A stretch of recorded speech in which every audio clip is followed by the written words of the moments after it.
Un gusto, buenos días, estar con ustedes hoy. Y a todos los funcionarios y dirigentes del evento les doy gracias por haberme invitado y participar con ustedes con mis ideas acerca de la metodología de la investigación. Por eso le he llamado a este trabajo: los métodos de la investigación científica no deben ser clasificados ni empíricos ni teóricos. Y ese soy yo.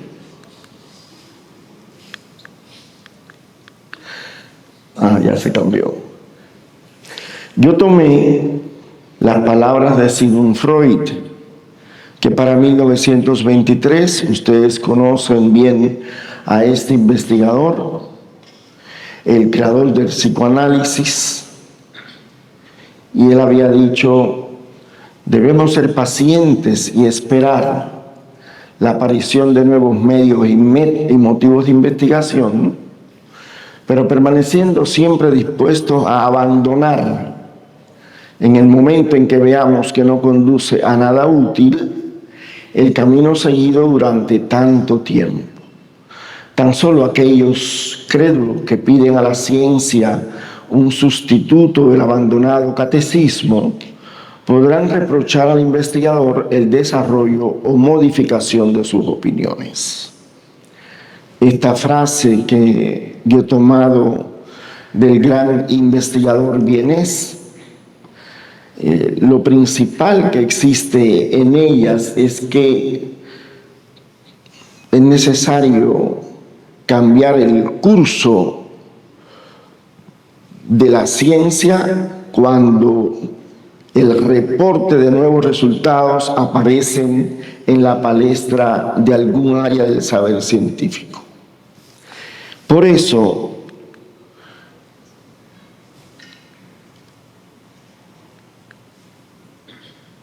¿por qué esto no se mueve ya?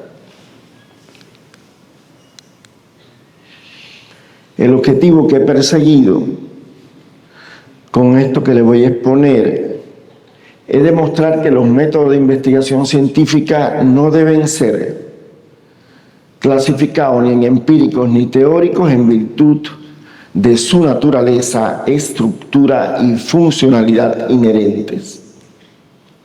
¿Cuáles son las ideas perentorias que sostienen esta hipótesis de trabajo? Primero, que a medida que la ciencia avanza y los conceptos por ella definidos para una realidad histórica dada dejan de ser lógicamente coherentes para las investigaciones teóricas contemporáneas, entonces dichos conceptos deben someterse a redefinición por sus niveles de abstracción, como lo es el caso del concepto de método. Segundo, que toda conducta humana elemental, cuando de la obtención de conocimiento se trata, bien puede reducirse al método, el cual deviene así el núcleo inexcusable de la teoría. No existe teoría sin método.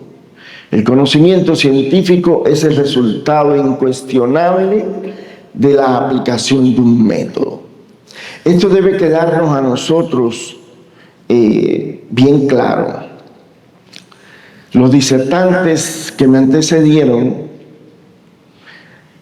fueron claros en decir esto: no existe ninguna teoría que no se haya logrado con un determinado método.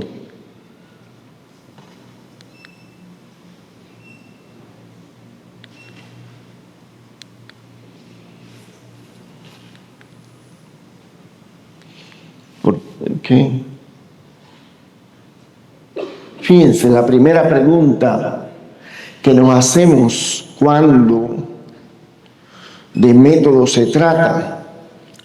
Esta información que está ahí, yo la obtuve con una investigación que hice en el primer semestre de educación de la Universidad Metropolitana del Ecuador y las comparé con los estudiantes del octavo semestre de la Universidad de Guayaquil, los estudiantes de sociología.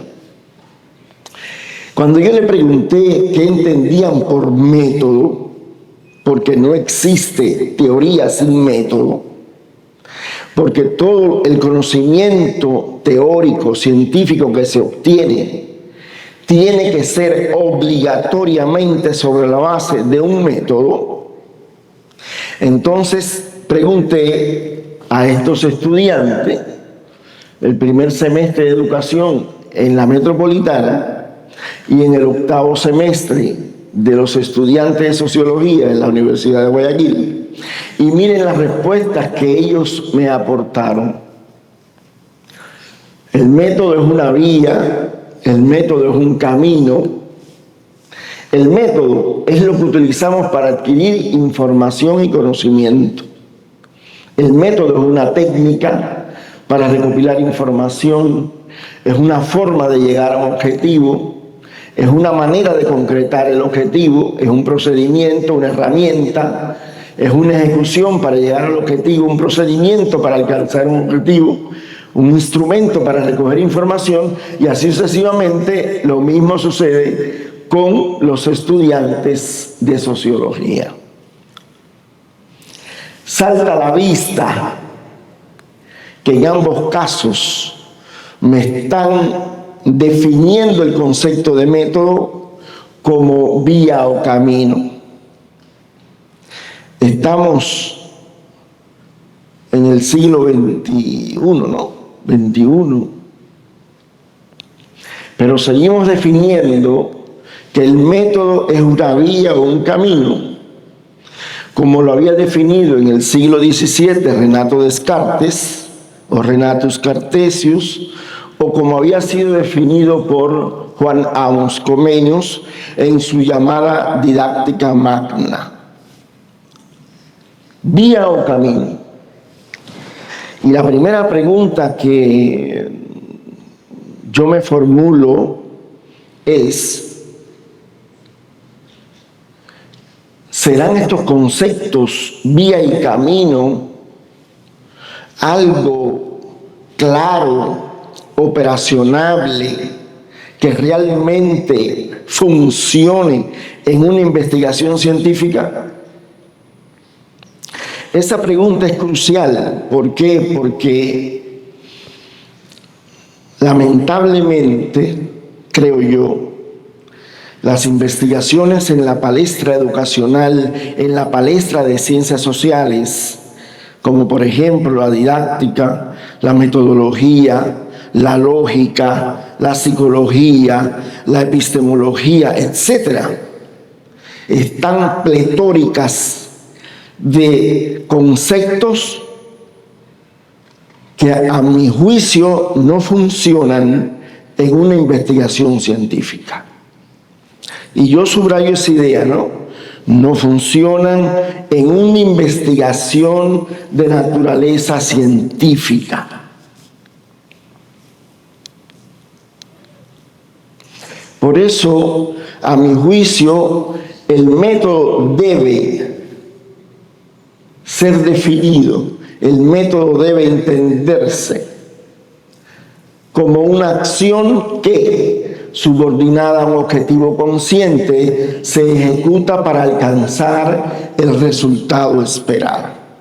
Las palabras que yo ahí he puesto, todas son pensadas. No quiere decir que no puede existir algo mejor, pero a todas ellas yo le he adjudicado una pasión investigativa extraordinaria. Por ejemplo, ¿de dónde yo defino que el método es una acción? ¿Por qué no decir camino? ¿Por qué no decir vía? De lo cual ya había yo versado. Mi carrera de tercer nivel fue psicología. Hice una maestría en filosofía y me doctoré en pedagogía.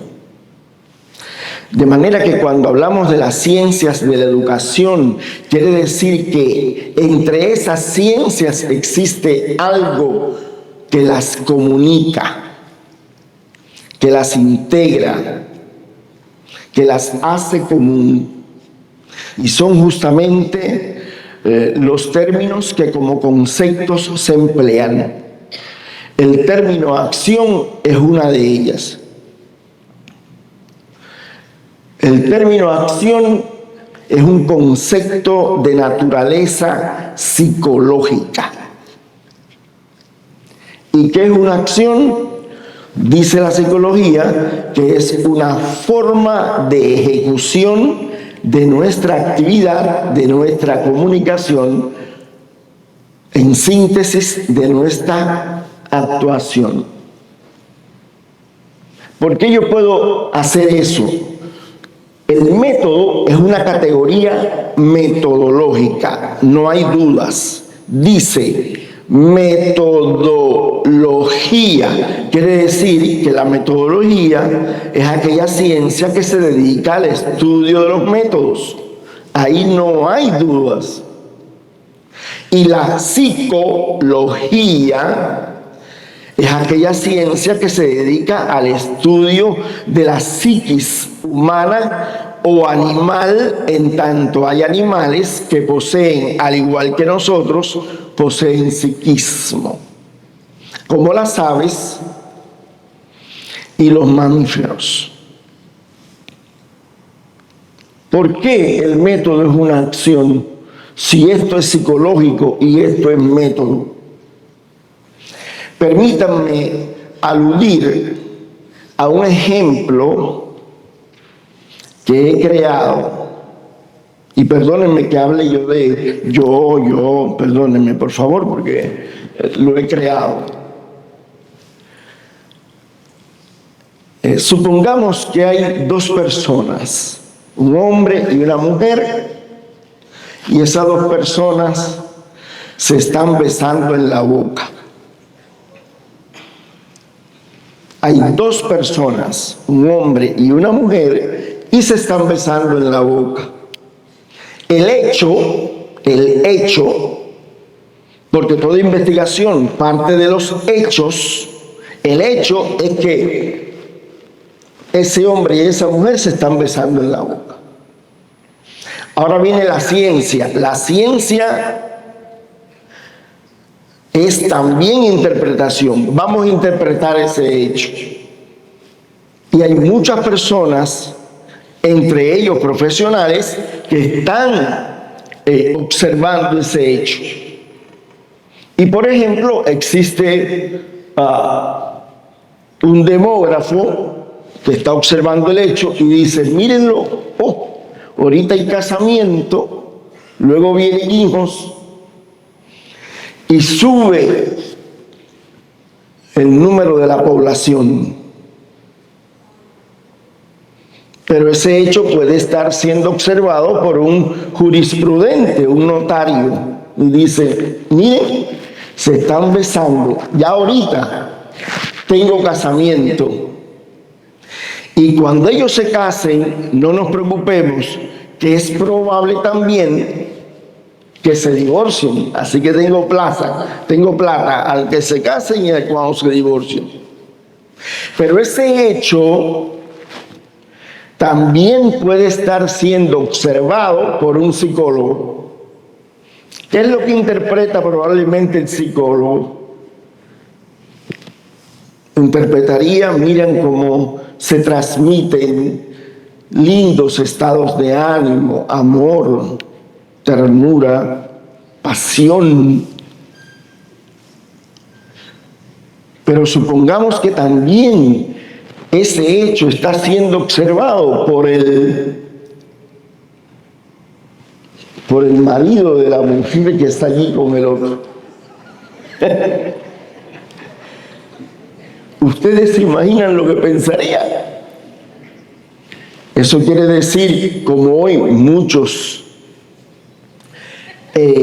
cacarean, la realidad en sí no existe. La realidad existe para mí. Yo construyo mi realidad. ¿Y eso qué significa para esto que estamos nosotros analizando? Que yo perfectamente puedo decir que todo método es una acción. ¿Y para qué yo necesito el método? ¿Para qué me sirve?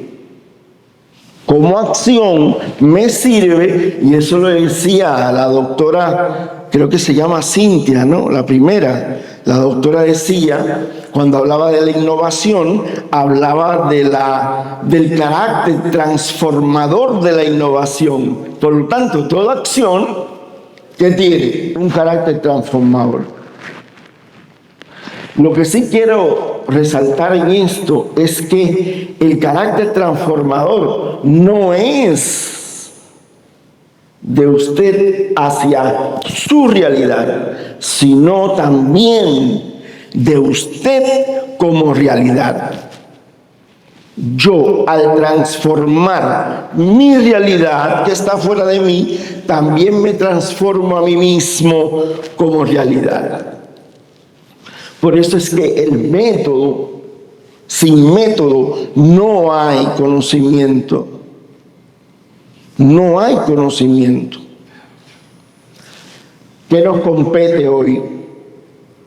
Aprender métodos, acciones para pensar. Recuerdo que en el pronaos del templo de Apolo en Delfos, existe una máxima pitia que es aprender a aprender y que hoy repetimos por todos lares. ¿Qué yo entiendo por eso? Porque los 7 sabios de la antigüedad que colgaron ahí esas máximas pitias no dejaron la interpretación de ellas.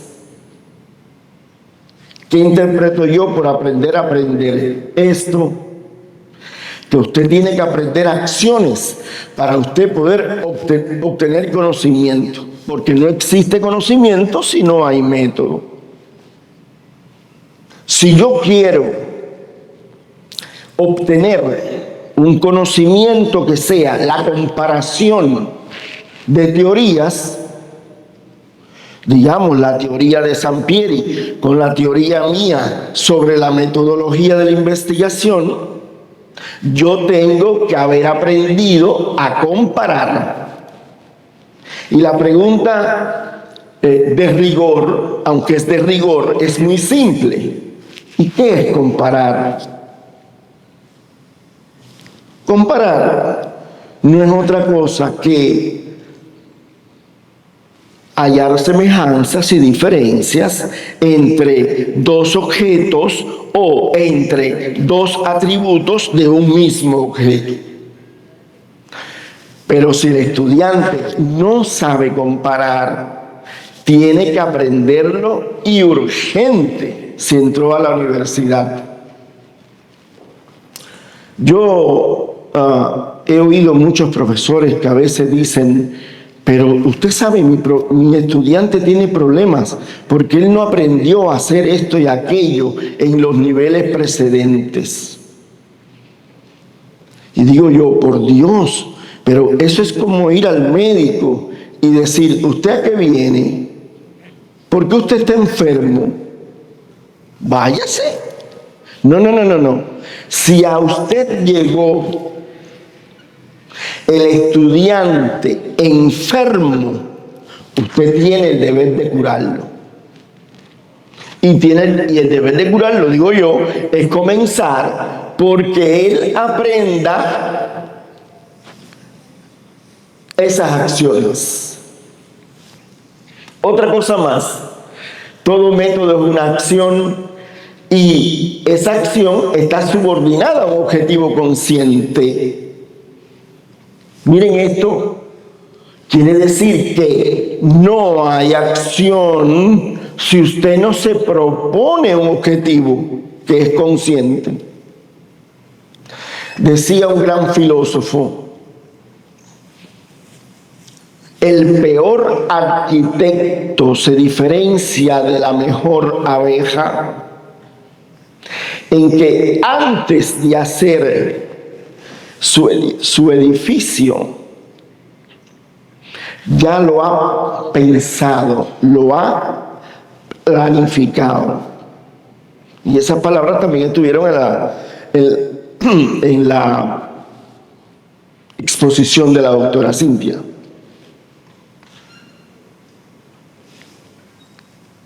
Antes hay un objetivo. Ustedes y yo hemos venido hoy aquí, pero nadie vino diciendo, a ver qué voy a encontrar allí. ¿Y eso qué cosa será? No, no, no. Usted vino con un objetivo primero. Yo voy a ese teatro hoy para escuchar las conferencias de los expositores, para ver cuánto aprenderé sobre educación. Claro. Y por último, esa acción dice que se ejecuta para alcanzar el resultado esperado. Fíjense que digo el resultado esperado. Yo no digo un resultado esperado.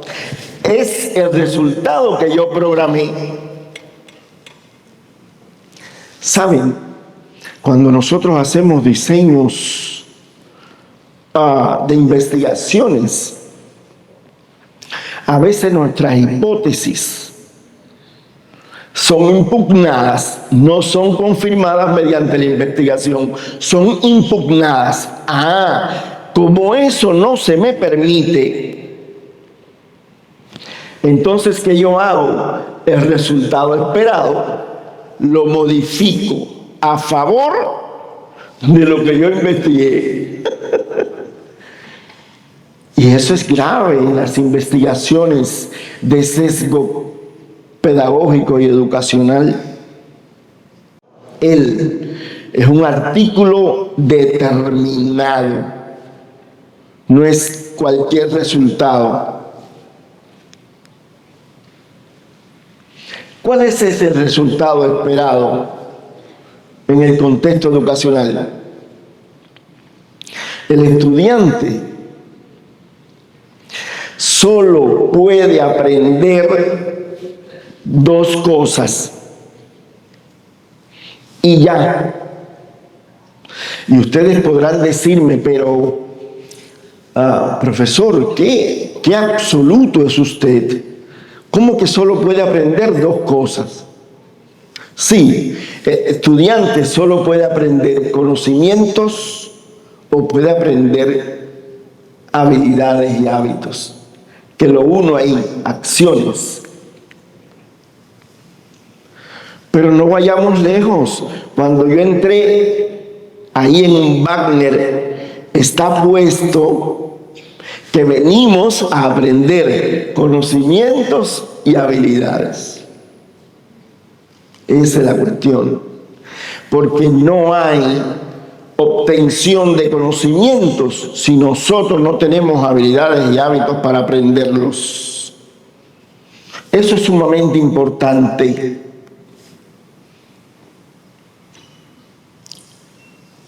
En el sentido del aprendizaje. Esto se obtiene de esto. O sea, que si me obligaran a señalar, adjudicarle una dirección entre estas dos plataformas, una cognitiva y otra instrumental, entonces iríamos de los métodos, que son las acciones, ¿a qué? A la obtención del conocimiento.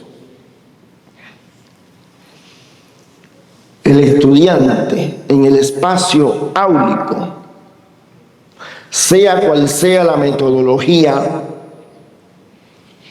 que por cierto he oído hablar de métodos activos, de metodologías activas, a mi modo de ver, eso no es congruente con la lógica científica, porque nosotros siempre somos activos, siempre. Nosotros, desde los 40 días de nacido, ya surge el psiquismo, y el psiquismo nos permite ser activo en todo, y ese todo es el aprendizaje.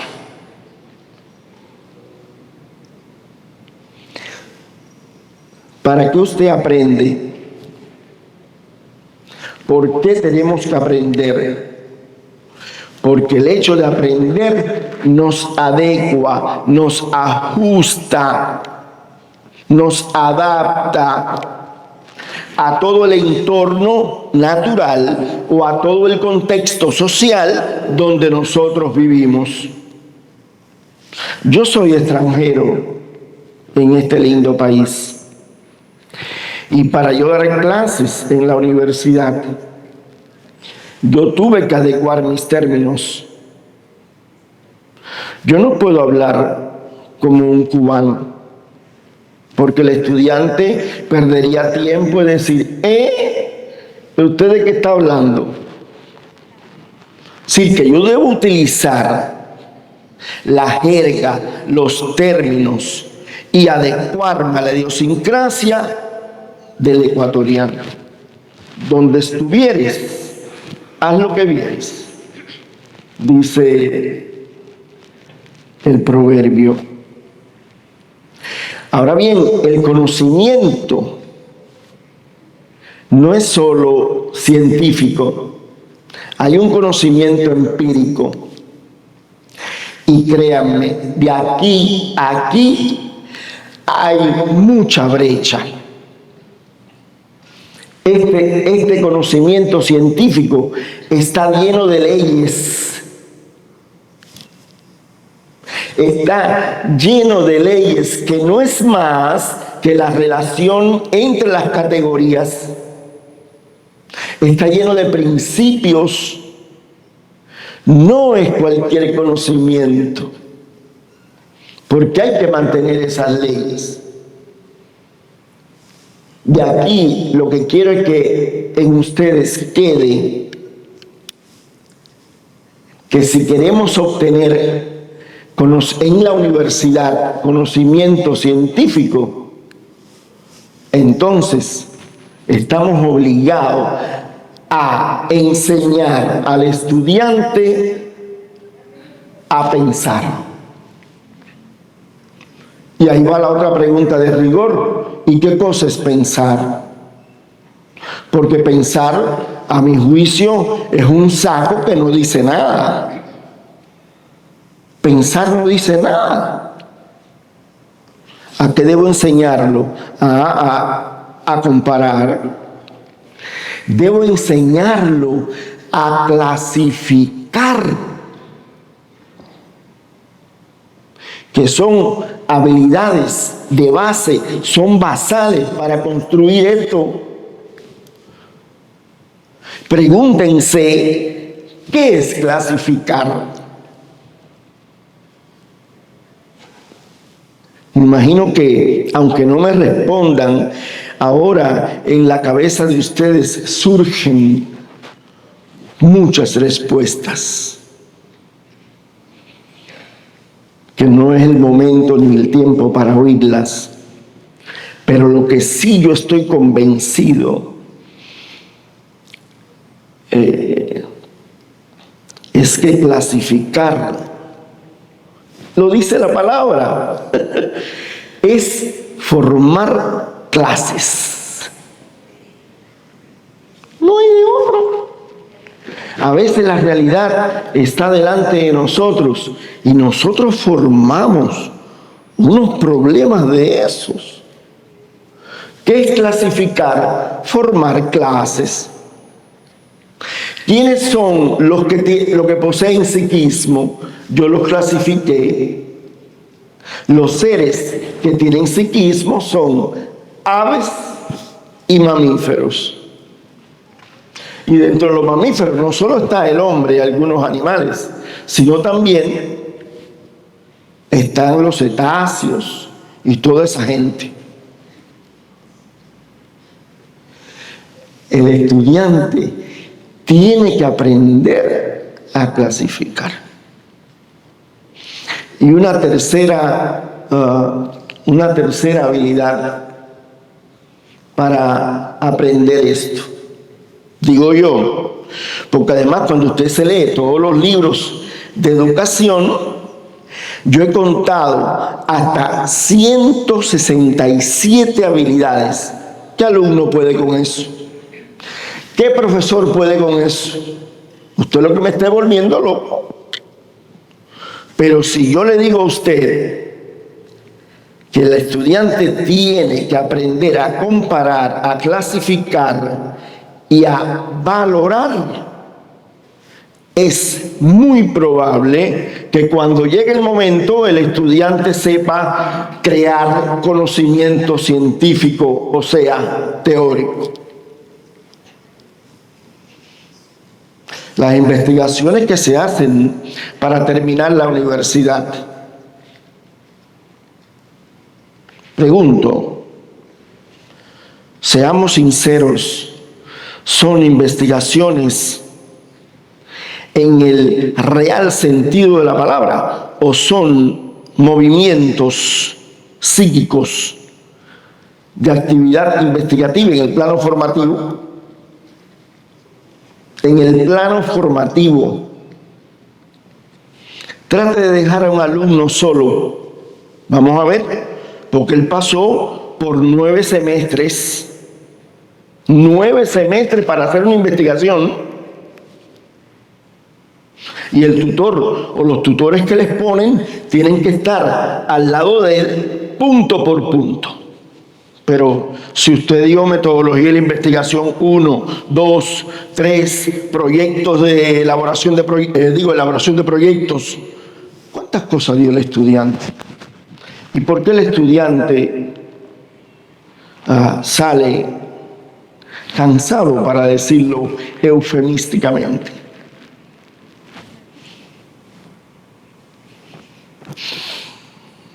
Los métodos. Una cosa también que quiero aclarar. Una cosa es el conocimiento, a mi juicio. El conocimiento es una construcción personal. Es un aprendizaje de naturaleza cognitiva consciente.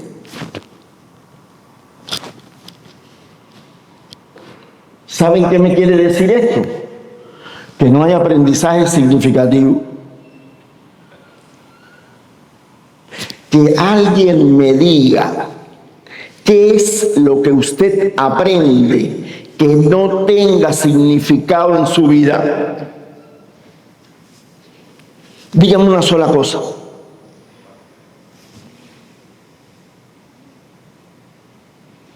Eso es igual que el término desaprender. Quien dijo eso no sabe fisiología, porque cuando dos neuronas se unen, nadie la puede desunir. Y todo conocimiento que usted aprenda de esa misma naturaleza lo superpone encima del otro. No es que se borre, no existe, ¿cómo se dice en ecuatoriano? Goma, borrador. No existe borrador psíquico. ¿Ustedes se imaginan que nosotros pudiéramos borrar lo que nosotros hemos aprendido? No hay problemas en este mundo, la vida es una panacea. Esta mujer que me hizo daño y que me botó, yo no voy a sentir nada, no. Si ya yo la borré. Eso es falso.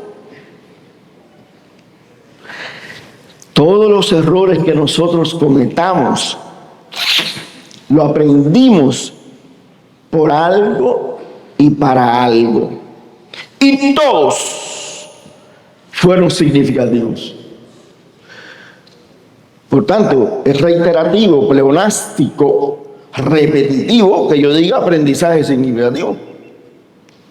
El estudiante puede no aprender nada de la asignatura que usted le está impartiendo, pero si algo aprendió, fue a moverse entre las espinas para aprobar ese examen y todo se lo aprendió de memoria. ¿Qué le parece? Y uno puede razonar, pero no importa. Él sabe que cuando hable de eso, le van a dar un 10. ¿Cómo son los exámenes? Seamos sinceros. ¿Cómo son los exámenes universitarios? No son preguntas de interpretación, no son preguntas de razonamiento, son preguntas de la columna A con la columna B. Usted diga cuál de la A pertenece a la B, haga la rayita, complete la frase. Por Dios, Timarín de dos pingües, cúcara, mácara, títere fue. Es este.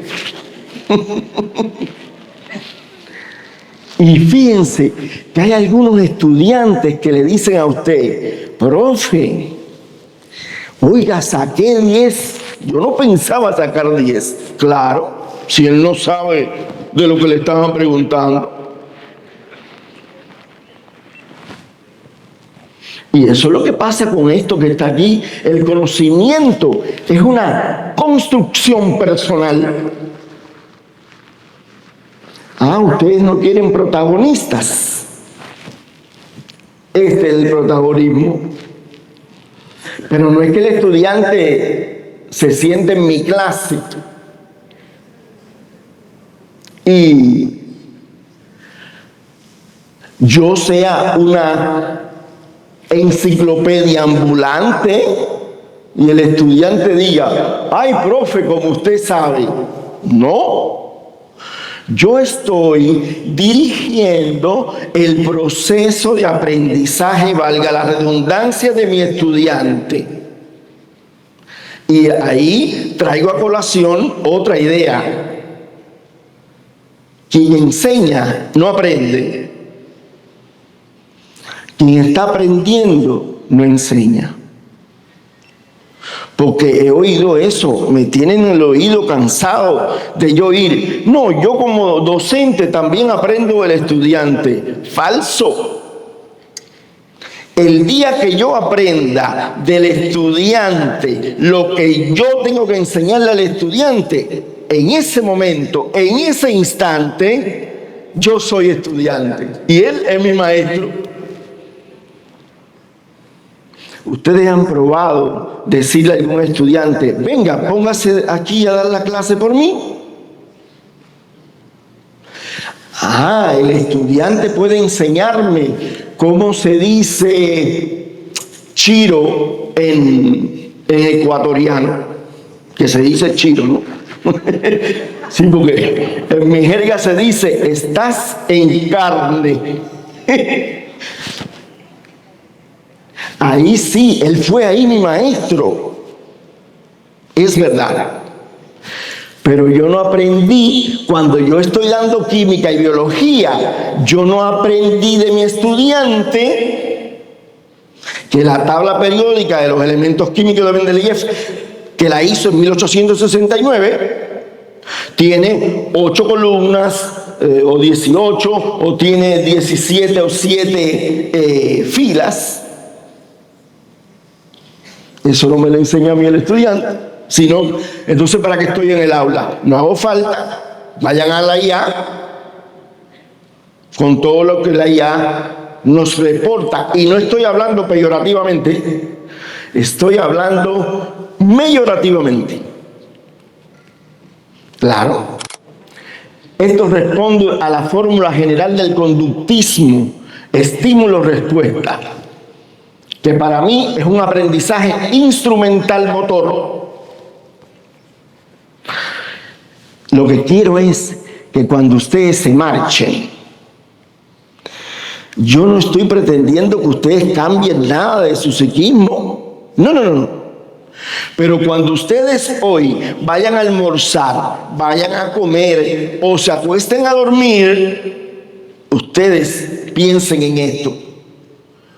El doctor Bermúdez dice que el conocimiento no es cadena verbal. Miren, una cadena está formado por eslabones. Y la secuencia, en primer lugar, la secuencia que siguen esos eslabones es que el primero está antes del segundo y el segundo antes del tercero. Y no lo alteren, porque ya no será cadena, ya no es esa cadena, es otra cadena. Yo he leído en los artículos científicos que me dicen, donde dicen que el conductismo es el diablo al que hay que exorcizar. Perdón, al que hay que exorcizar es al diablo que escribió ese artículo. Porque no existe, queridos colegas, no existe una corriente psicológica más científica que no sea el conductismo. Primero fue el psicoanálisis de Freud y sus seguidores, y después apareció el conductismo. Cuando ustedes les regalan algo, cuando a mí me vayan a dar el diploma ese que me dan después de haber yo participado, yo tengo que decir gracias, y eso es conductismo. Ellos me obligan a dar esa respuesta porque me están dando un diploma. Díganme. Eso es obligado, miren. Dice esa fórmula: a todo estímulo una respuesta, y toda respuesta tiene un estímulo. No me quiero detener mucho en eso. Me voy a detener en la cadena. Cuando, por ejemplo, esto de aprender cadenas verbales es grave para los estudios universitarios. Grave. Que el alumno razone, aunque me lo diga mal. Hace poco escribí un artículo que se llama La mayéutica socrática, luz para la conciencia y dolor para el alma. Porque ni el estudiante ni mis compañeros, colegas, toleran que yo le haga preguntas. No, usted está medio loco. No, a mí no me haga preguntas. A mí dígame lo que tengo que saber y se acabó. ¿Así? ¿Y el científico dónde quedó? Si para eso está la universidad. Las cadenas verbales, a diferencia del conocimiento, tienen otras leyes para formar cadenas verbales.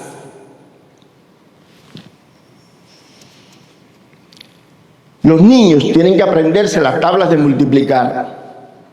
Por ejemplo, 5 por 1, 5, 5 por 2, 10, 5 por 3, 15, 5 por 4, 20, 5 por 5, 25, 5 por 6, 30. Si usted le pide al niño que le diga cuánto es la multiplicación que antecede al 5 por 6, el niño no se la puede responder. Él hace y dice: un momentico, papá, 5 por 1, 5, 5 por... Empieza desde el principio, porque eso es una condición del aprendizaje de cadenas verbales. Hay una ley, por ejemplo, que se llama ley de la polaridad. Ley de la polaridad. Supongamos que yo les pidiera ahora a ustedes que repitieran, reprodujeran el alfabeto en español de la A a la Z. Ustedes me dicen A, B, C, D, F, G, H, I, J, K, L, M, N, y me lo reprodujeron. ¿Y qué tal si yo le pidiera ahora que me reprodujeran el mismo alfabeto en español, pero de la Z a la A? Dígame que alguien se atreva. No puede. Porque resulta que estamos bajo el yugo de la ley de la polaridad. Yo lo reproduzco como mismo yo lo aprendí. Cuando el niñito llega a clase, cuando el niñito llega a la casa y él dice algo y el padre niega lo que él está diciendo o le reprocha lo que él dijo, ¿saben lo que le dice el niñito? Y el padre tiene razón y el niñito le dice: no, pero así no me lo enseñó mi maestra. Cuando el niñito, aprendiendo el léxico en español, él está declamando y se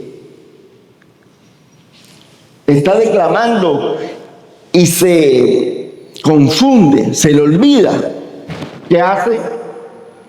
Vuelve desde el principio, pobrecito. Pero cuando del conocimiento se trata, nos da lo mismo empezar por el final que por el principio que por el medio. Y yo puedo decirle a cualquier estudiante, yo le puse el tema aprendizaje del conocimiento científico y digo: háganme pregunta ahora, cualquiera, la que quieran, porque el conocimiento no es lo mismo que las cadenas verbales, no es lo mismo. Y ahí está el aprendizaje en las cadenas verbales. Hay otras cadenas de movimientos. Por ejemplo, cuando sale un deportista que sale mal, todo el mundo tiene que ir al principio. Si da un paso en falso. Cuando estamos hablando de cadenas digitales como la multiplicación, el niño tiene que ir al principio de la multiplicación que está haciendo, si es del 4, el 5, el 6, el 7. Es más, cuando el niño aprendió las cadenas verbales, la cadena digital de sumar, ¿saben lo que el niño puede hacer? Pobrecito. Y también lo hacemos los adultos. ¿Cuánto es 3 por 2? ¿Cuánto es 7 más 9? Tienen apoyo externo. 8. Porque el aprende... carajo.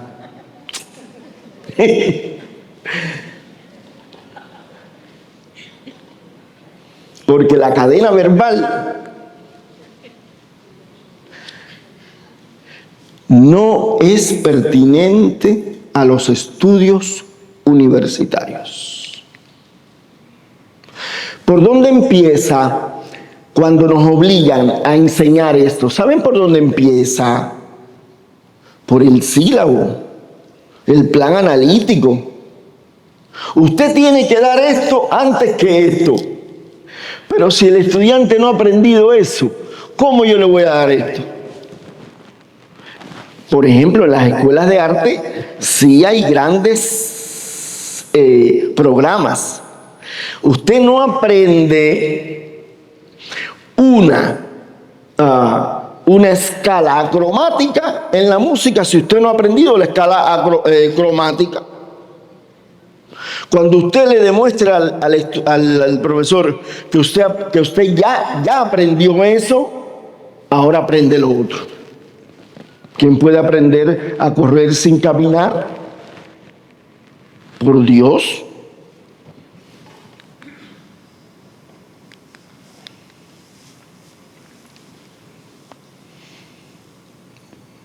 Seguimos en la clasificación de los métodos.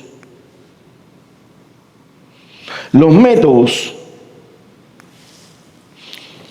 han sido clasificados por los tiempos en empíricos y teóricos. Hay métodos que la literatura especializada relata que son empíricos y métodos que son científicos. Yo puse aquí dos preguntas para que no se me olvidaran por nada.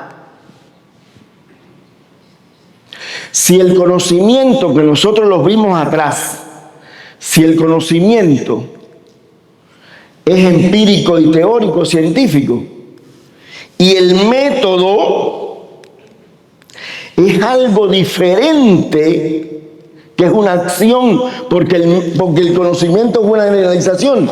¿Cómo yo puedo clasificar bajo el mismo criterio de relación el conocimiento y el método? ¿Cómo yo puedo clasificar bajo el mismo criterio el método, que es una acción y es quien me permite construir conocimiento, igual que la clasificación del conocimiento? Y todas las tesis están llenas de esto. Hay métodos empíricos, métodos científicos o teóricos. Y una segunda pregunta: ¿para qué voy a utilizar? Es decir, primero, ¿cómo voy a utilizar métodos empíricos en una investigación que es científica? ¿Cómo voy a emplear? Es decir, supongamos que hay métodos científicos.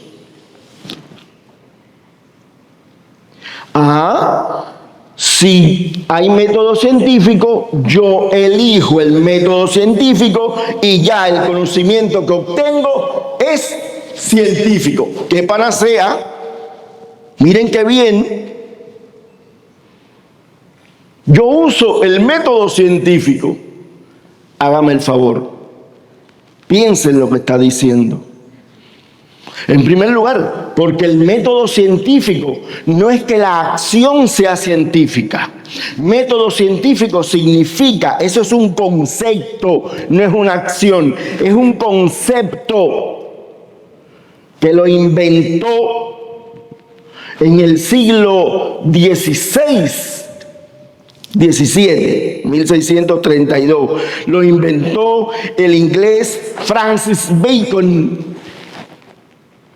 Fue el primero que dijo: se han hecho muchas investigaciones científicas, pero toda investigación que sea científica debe tener estas etapas: la observación, la inducción, la hipótesis, la experimentación y la tesis. Eso es inalterable. Siglo XVII. Y todavía se trabaja así. No es que todavía. Es que eso va a ser por los siglos de los siglos. Amén. La idea: el método científico no es una acción científica. No hay acciones científicas.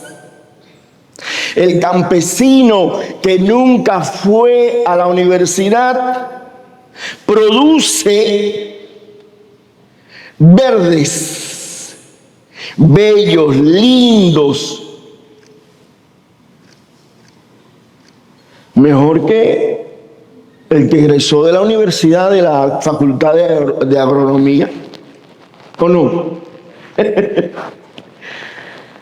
O sea, usted no me disminuya el valor del campesino con relación al universitario. Y eso sucede porque no hay acción que sea científica. Claro. Por tanto, digo yo, la conclusión a esto es que los métodos no pueden ser clasificados por una naturaleza que a ellos no le compete, empírica o teórica, no hay nada de eso.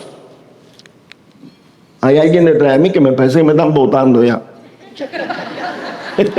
Lo estoy mirando con el rabo del ojo. Entonces, bueno, ¿y cómo, si no son empíricos y teóricos, cómo lo clasifico? Muy fácil. ¿Qué es lo que hacemos todos cuando comenzamos una investigación? Para terminar, todos. Lo primero que hacemos es emplear métodos para recopilar información. Eso sí está claro. Hay métodos, digo yo, para recopilar información. Y una vez que usted recopiló esa información, ¿qué hace con ella? La procesa. ¿Y cómo usted la procesa? Lo puede procesar mediante métodos intelectuales o métodos estadísticos. Ahora sí. Método de recopilación de información. Ahí están: observación, experimento, grupos focales, encuesta, entrevista, criterio de experto, material impreso, historia de vida. Miles. Cuando usted recogió esta información a través de estos instrumentos, ahora usted va a procesarla. Métodos intelectuales, que son estos que están aquí, porque además todo el mundo lo coloca en las investigaciones: analítico, sintético, histórico, lógico, inductivo, identificatorio y deductivo demostrativo, porque no existe el método inductivo y deductivo, según yo. Enfoque de sistema, modelación, nada de esto existe, por cierto. Eso no existe. Aquí los únicos que están implicados son el método inductivo y identificatorio y el deductivo demostrativo, que por cierto me quedó lindo, miren, IIDD.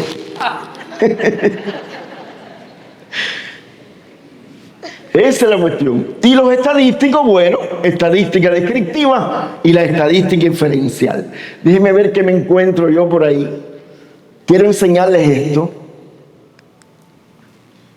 Por ejemplo, estos son métodos de recopilación de información en la investigación psicológica. Así lo he estructurado.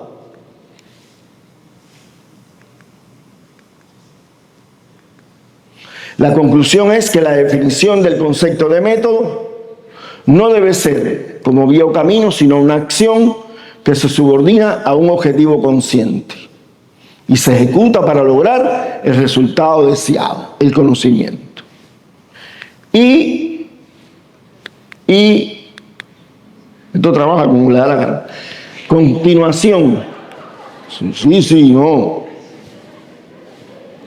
La clasificación de los métodos pueden ser en dos clases: método de recopilación y método de procesamiento de la información ya recopilada.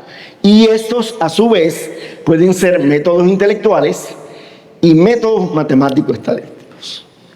Hasta aquí, si ustedes quieren preguntarme algo, yo siempre estoy dispuesto. A mí sí me gusta que me pregunten. Me gusta que me pregunten. Para aprender o para yo arrastrarlos por el lodo.